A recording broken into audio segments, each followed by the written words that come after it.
20 हुर्किएको हामीलाई राजनीति के होइन भनेर छोटो समयमै सिकाउन सफल एउटा व्यक्तित्व, शब्दभन्दा कामले बोल्न रुचाउने, जसको परिचय राजनीति मात्रैमा अट्न सकेन, परिवर्तनको अभ्यास पनि भयो।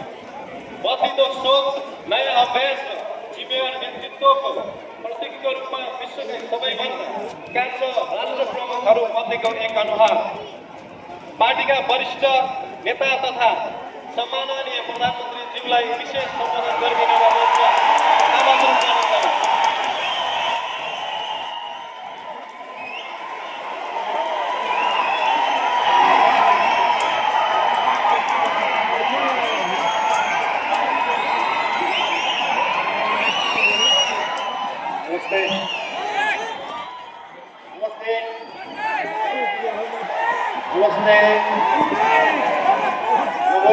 बोल्ने दिन आइहाल्छ है।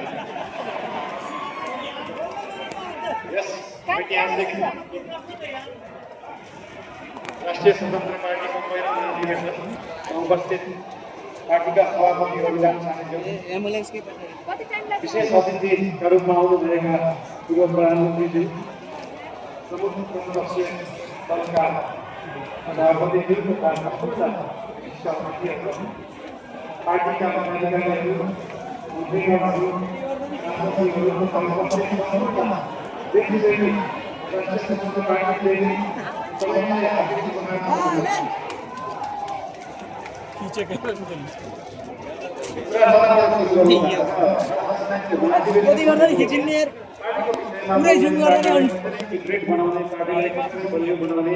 हाम्रो पार्टी जुन एउटा सानो महत्त्वकांक्षा देश बनाउने भूमिले सुरु भएको पार्टी आज राजनीतिको पहिलो दिनसम्म आउँदै गर्दाखेरि यो पार्टी यो आन्दोलनको रूपमा भएको पार्टी, भावनाको रूपमा भएको पार्टीलाई संस्थागत गर्ने, स्थापित गर्ने दिनमा आउँदाखेरि हामीले धेरै जस्तो पार्टीलाई कसरी एक ठाउँमा ल्याउने धेरै कुरा गर्नुपर्छ। आज विभिन्न विशिष्ट अतिथिहरूले विभिन्न सल्लाह दिनुभएको छ, शुभकामना दिनुभएको छ, सुझावहरू पनि दिनुभएको छ, चिन्ता पनि दिनुभएको छ। सरकार भनेको त गाडी जस्तो, गाडीमा एक्सिलेटर मात्र होइन, ब्रेक हुन्छ, ब्रेक पनि लाउनुपर्छ, यस्तो चिन्ताले लोकल रोडहरूमा हिँड्दाखेरि गाडी गाडी तर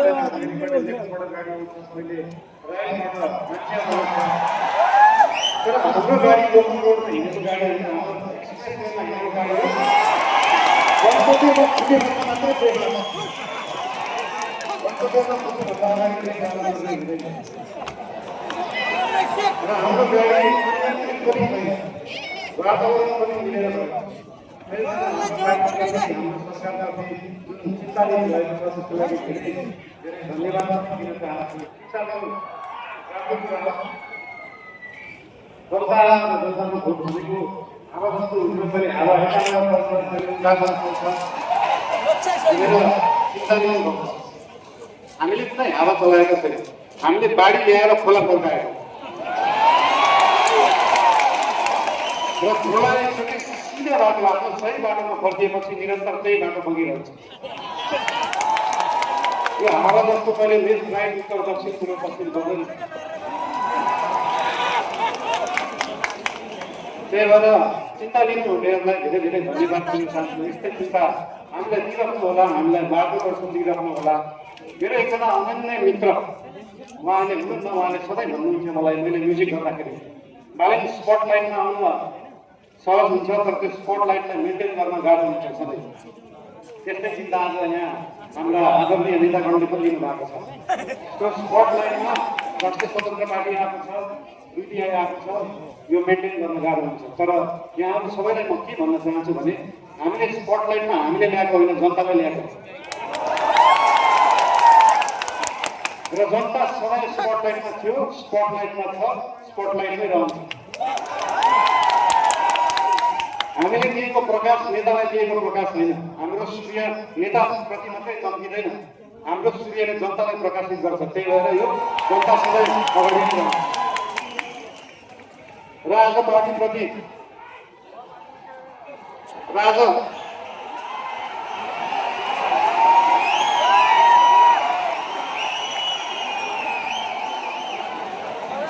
र अब पार्टीको विषयमा विशेष गरी कुरा राख्नुपर्छ भने हाम्रो पार्टीको चिन्तन कस्तो हुँदै भइरहेको सेन्सरहरू धेरै चिन्ता लिइराख्नु पर्दैन। हाम्रो पार्टी विकास गर्ने पार्टी, विकास गर्ने काम गर्ने पार्टी। हाम्रो पार्टी अगाडि बढ्ने पार्टी। हाम्रो विश्व जाने पुरानो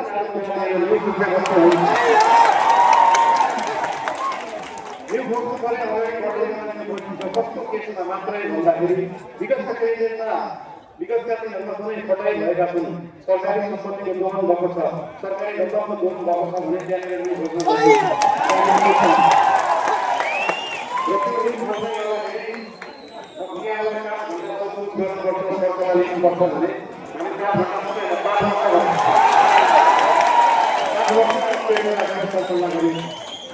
त्यसमा चिन्ता लिइराख्नु पर्दैन। हामीले नियम काम गर्छौँ, नियममा बसेरै काम गर्छौँ, नियमभन्दा बाहिर जाँदैन। हाउभाउ हेर्दाखेरि यस्तो सोसियल मिडियाहरू हाउभाउ हेर्दाखेरि अलिकति अनियन्त्रित देखिएला, त्यो देखिएको मात्रै हो। सबै चिज नियन्त्रणमा छ, कुनै चिज आउट अफ कन्ट्रोल गएको छैन। चिन्ता कुनै विषयमा लिनु पर्दैन, सीमाको विषयमा पनि चिन्ता लिनु पर्दैन। हामीले सीमाको विषयमा बोल्दाखेरि पक्कै पनि सुनसुकै देशमा सीमाको विषय कुरा गर्दैन। उहाँहरूले पनि आफ्नो आपत्ति जनाउनुहुन्छ, आपत्ति जनाउनु मलाई अचम्म लाग्यो। ल ठिक छ, तपाईँसँग प्रमाण छ भने ल्याउनुहोस्, हामीसँग प्रमाण छ, हामीसँग कालाबाजारी र त्यो प्रमाण लिनलाई हामीले पहिला ब्रिटिसलाई राख्दाखेरि त्यो प्रमाण ल्याउनुपर्छ भने ल्याउँछौँ भनेका हो। हामीले ब्रिटिसलाई मध्यस्थ गरेर राख्न खोजेका हौँ। हामीसँग प्रमाण छ र हामी ल्याउँछौँ, त्यो कुरा गरिएको। यसमा आशंका मान्नु पर्दैन, मेरो राष्ट्रियताप्रति कुनै आशंका मान्नु पर्दैन, कसैले पनि मान्नु पर्दैन। र विशेष गरी पार्टीको कुरा गर्दाखेरि पार्टीको महाधिवेशन चल्दैछ, आज भोलिपछि भोलि चुनाव होला र पार्टीको महाधिवेशनमा पहिले एउटा हाम्रो संस्कार चाहिँ कता कता बिग्रिएको थियो। पहिला गुट बनाउने, उपगुट बनाउने एउटा महाधिवेशन प्रतिनिधिहरू हुनुहुन्छ होला, यहाँ केन्द्रीय सदस्य हुन्छु भनेर बस्नुभएका व्यक्तिहरू हुनुहुन्छ होला, पदाधिकारी हुन्छु भनेर बस्नुभएका व्यक्तिहरू हुनुहुन्छ होला। तपाईँहरूलाई एउटा कुरा स्पष्ट के भन्न चाहन्छु भने एउटा राम्रो नेता बन्नलाई, एउटा राम्रो राजनीतिज्ञ बन्नलाई जनताको आस्था, जनताको माया जित्नुपर्छ, कुनै समूहको मायाले हुँदैन। समूह बनाउने अगाडि नलाग्नु होला। त्यसको भ्यू अहिले नै नरहनु कि त्यो भ्यू भोलि रुख बनाएर त्यसबाट पाल्नु पर्छ। त्यही भएर यस्तो भ्यू रोप्ने काम, यस्तो रुख बनाउने कामहरू हामी चाहिँ नगरौँ, हामीले पुरानाहरूबाट सिक्नुपर्छ।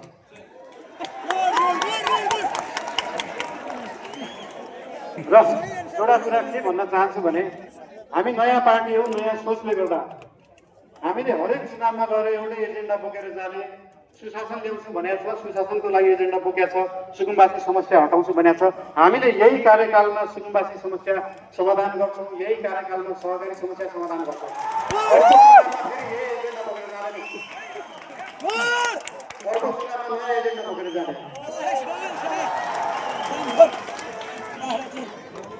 र भोलि पर्सि हुने चुनाव भयो अथवा कुनै भयो चुनावमा कसैलाई सिएम बन्न मन लाग्छ, कसैलाई पदाधिकारी बन्नु भयो, ठिकै छ, बन्नु भएन भने पनि चिन्ता किन लिनु पर्दैन भन्दाखेरि हाम्रो गठबन्धनको सरकार, हाम्रो एकल पार्टी सरकार र एकल पार्टीको सरकार हुँदा के बुझ्नुपर्छ भन्दा हरेक मन्त्री प्रधानमन्त्री हो, हरेक सांसद प्रधानमन्त्री हो, हरेक पदाधिकारी प्रधानमन्त्री हो, हरेक सिसिएम प्रधानमन्त्री हो, हरेक कार्यकर्ता प्रधानमन्त्री हो,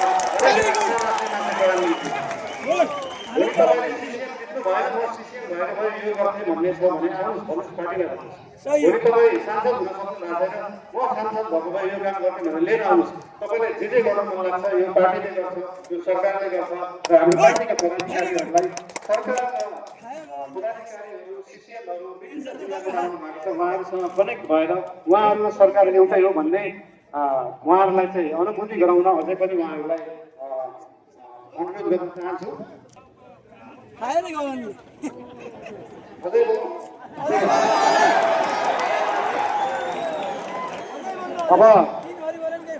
नबोल्नु भन्दा बोल्ने दिन आइहाल्छ भने जस्तै ठिकै छ। अब अर्को यो पछाडिको मन्तव्य हाम्रो सभापतिज्यूको रहेको नै छ र एउटा कुरा फेरि अन्तिममा के भन्न चाहन्छु तपाईँहरूलाई भन्दाखेरि पार्टी चाहिँ एकै ठाउँमा राख्ने कुरा हो, पार्टीलाई एक बनाउनुपर्छ। आज भोलि पर्सि चाहिँ हामी पार्टीको बारेमा सोचौँ र त्यो पछाडि 5 वर्ष देशको बारेमा सोचौँ। धेरै धेरै धन्यवाद।